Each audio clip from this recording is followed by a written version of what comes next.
بسم اللہ الرحمن الرحیم۔ ایک یہ کویسچن کیا تھا بچی نے کہ اگر کوئی چارپائی پہ سامنے لیٹا ہوا سو رہا ہے تو کیا اس کے سامنے نماز پڑھنا شرعاً جائز ہے یا نہیں؟ دیکھیں، پہلے مطلقاً ایک مسئلہ سمجھ لیجئے کہ کسی کے چہرے کے سامنے نماز پڑھنا یہ منع ہوتا ہے۔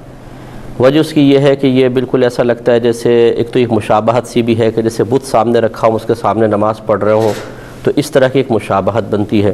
دوسری بات یہ کہ جب اس کا چہرہ آپ کی طرف ہوگا تو یہ بہت ہی مشکل ہے کہ انسان اپنے آپ کو ریاکاری سے بچا سکے، کیونکہ تکلف ضرور آئے گا۔ جب ہماری طرف دیکھ رہا ہم اس کی طرف رک کر کے نماز پڑھ رہے ہیں تو پھر اللہ تعالیٰ کی طرف توجہ نہیں رہے گی، خشوع و خضوع ختم ہو جائے گا اور ہو سکتا ہے کہ ریاکاری بھی ہو۔ اس لیے کسی کا اگر چہرہ سامنے ہے، وہ پہلے سے بیٹھا ہے اور آپ نے آ کے اس کے سامنے نماز پڑھی تو آپ گناہ گار ہوں گے، اور اگر آپ نے نماز شروع کر دی اور کوئی آ کر آپ کے سامنے بیٹھ کر آپ کے منہ کی طرف منہ کر کے بیٹھ گیا تو اب وہ گناہ گار ہوگا۔ آپ آنکھیں بند کر کے اپنی نماز کو کنٹینیو رکھ سکتے ہیں۔ یہ تو جاگے ہوئے شخص کا مسئلہ ہے۔ اب اگر سو رہا ہے تو اس میں دو صورتیں ہیں کہ آپ عین اس کے چہرے کے سامنے نماز پڑھ رہے ہیں، تو کروٹ بھی آپ کی طرف ہے اور اس کے چہرے کی طرف نماز پڑھ رہے ہیں، یہ قطعاً غیر مناسب ہے، نہ پڑھا جائے۔ اس صورت میں بھی مطلب کراہت ہے، لیکن گناہ نہیں ہوگا، لیکن کراہت ضرور ہے۔